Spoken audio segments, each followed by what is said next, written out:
everybody. Welcome to Miller Time. And today, in the midst of the Christmas holidays, I want to bring you a word of encouragement.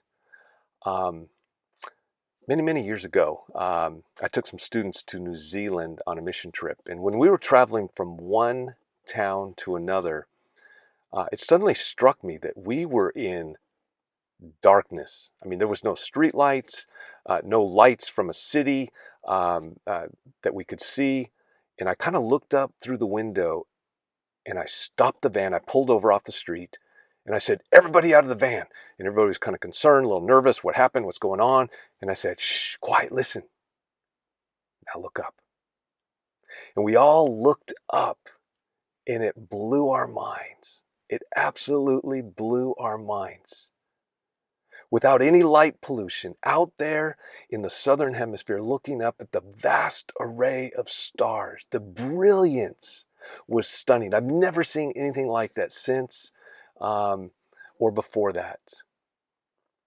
And it reminded me of Psalm 8 as David, assuming he wrote Psalm 8, when he looked up out in the sky.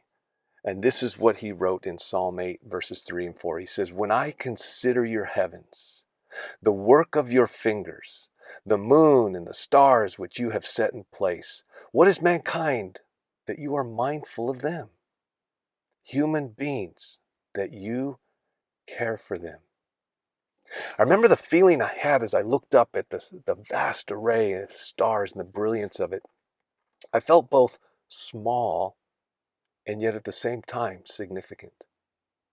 When you consider the world that we live in, the universe that we live in, the James Webb Hubble space thingy, whatever it is called out there, and it's bringing pictures to us from something like 40 billion light years away. I mean, that's so mind-boggling, we can't even wrap our heads around it. And when you think of how small we are in the universe, and yet, who are we that God is mindful of us?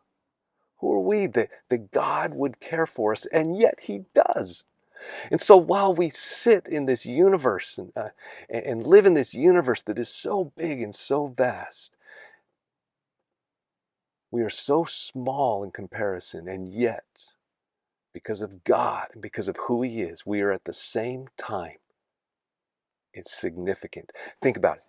Jesus said that God knows even the numbers of hair on our head. He knows when a sparrow falls from the sky. And I wonder if one of the reasons so many people today don't experience very much peace, very much joy, very much contentment in their life. Well, we're busy and we're go and do. And maybe we don't take enough time to just look up, to stand alone in the darkness and look up and see the vast beauty of the universe and remind ourselves that at the very same time, there is a God who made it all. He made it for us. And that God who has the incredible ability and power and greatness to create this universe that we live in is mindful of me and of you. This Christmas, at some point you'll probably talk about or hear a song about the wise men who came from the east. Um, it's pretty well accepted that these would have been men who studied the stars. They were scientists. They may have had some of the writings of Daniel, maybe even Ezekiel, Jeremiah, Isaiah.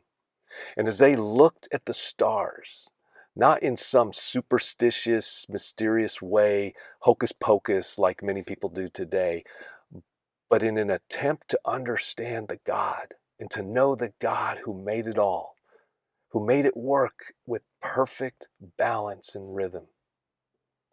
They knew that at some point when a certain star appeared, that something significant was going to happen. And sure enough, it was when Jesus would be born. That star would appear and it would lead them to Jerusalem. And then that star would appear again and it would lead them to Bethlehem, where they would go and worship in awe and in wonder at a little baby who made it all, who made it all, and who would eventually die for them and for you and for me. So this Christmas, as busy as it is for you and as stressful as it might be, take some time, ponder, think, look up in awe and wonder at all that God has made, and remind yourself that though you may feel small, you are at the same time extremely significant to Him. He knows you. He knows all the inner workings of your life. He knows every detail of your life. He knows what you're afraid of. He knows what stresses you out. He knows what causes you anxiety. He knows you intimately, and He wants you to walk with Him in peace and joy and in intimacy and in love. So God bless you guys. Have a wonderful Christmas. Love you all.